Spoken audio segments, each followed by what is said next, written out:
After 1974, the rules of retirement changed, and suddenly it forced E's and S's into the I quadrant with no financial education, and they started to put their money into these retirement plans. And suddenly, voila, a whole new industry was born called financial planners. And today, it takes 30 days to become a financial planner. It still takes 1.5 years to become a massage therapist. You know what I mean? What do you think of mutual funds? I think they're a great way to make money if you sell them to other people. Well, I think it's one of the worst places a person could put money. They really do. They make other people rich.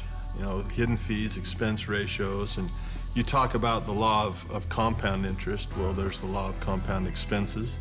Okay, so let me ask you this. If I say to you, invest for the long term, you know what I mean, for 30, 40 years, what do you think about that in a paper asset? You've lost control that quick.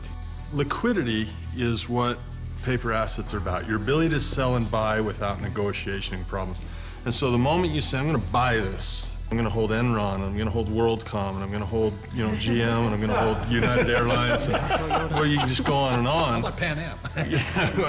But the moment you decide to hold that, what control do you have? None. You know, yeah, in real estate, you can force the appreciation, paint it, carpet. You can't do that with paper. Right. Well, your only control is to sell. If you hold it forever, you're rolling the dice and saying, I hope it works out. Right. There's a lot of people say, you know, stocks are the best way to go and don't get into real estate. You know, there's a lot of these financial advisors. But the stocks are good for people who are not business people.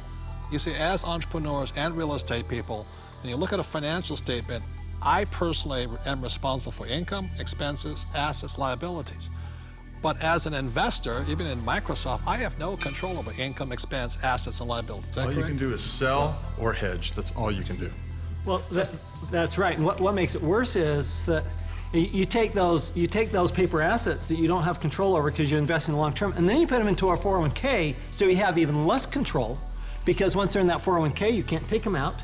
You really can't do anything with them. You're penalized for early withdrawal. You're penalized for pulling them out. And then, on top of that, you don't even get the one tax benefit you get with paper assets is capital gains. And you put it into a 401k, you've lost that benefit. On top of that, when you pull it out, there's 3 types of taxes: earned income, portfolio income, and capital gains or passive income. And savings and mutual funds, what are they taxed at? Well, when you pull them out, when it's going through a 401k, they're all taxed at that highest ordinary income rate. It's the worst thing you could possibly do if you plan to be rich. But if you plan to be poor, it's a pretty good plan. Robert, I've seen you take heat in the press by this, where you say they're risky. And I'll tell you where I think the risk is. When you sit down and they say, we're going to diversify you.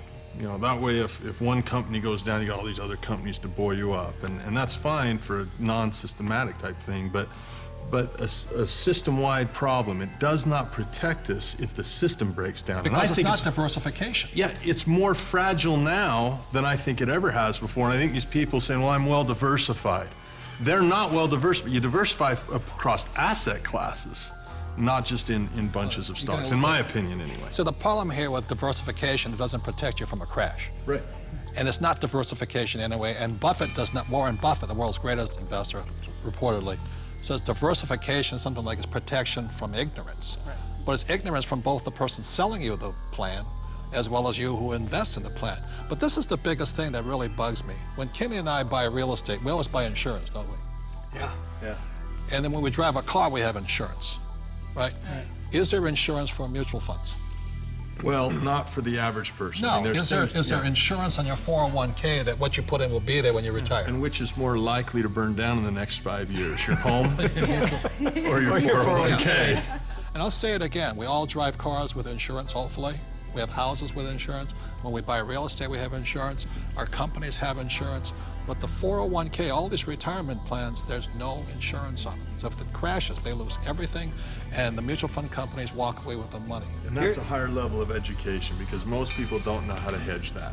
Nope. They don't know how. I mean, it's possible, but if you interview the average person, yeah, that's what we teach. That's what our advanced courses teach us, how to play the average person. I liked what your comment said. If you poll the average person, you say, tell me the difference. This is a very basic question. What is the difference between a defined benefit pension plan and a contribution plan, Most of the people I talk to do not know that difference, and that is not a minor thing. That is a major deal. Time out. This is a very important point. See, in 1974, the rules of retirement changed. Prior to 1974, most people, like my parents, had a defined benefit pension plan. What that meant was that they received a paycheck for life. After 1974, the entire world started shifting onto a defined contribution pension plan. What you put in is all you get back. And that's why these defined contribution plans, so many people are terrified of running out of money in retirement, simply because with a defined contribution plan, you can lose everything in the market crash, or you can run out of money before you die.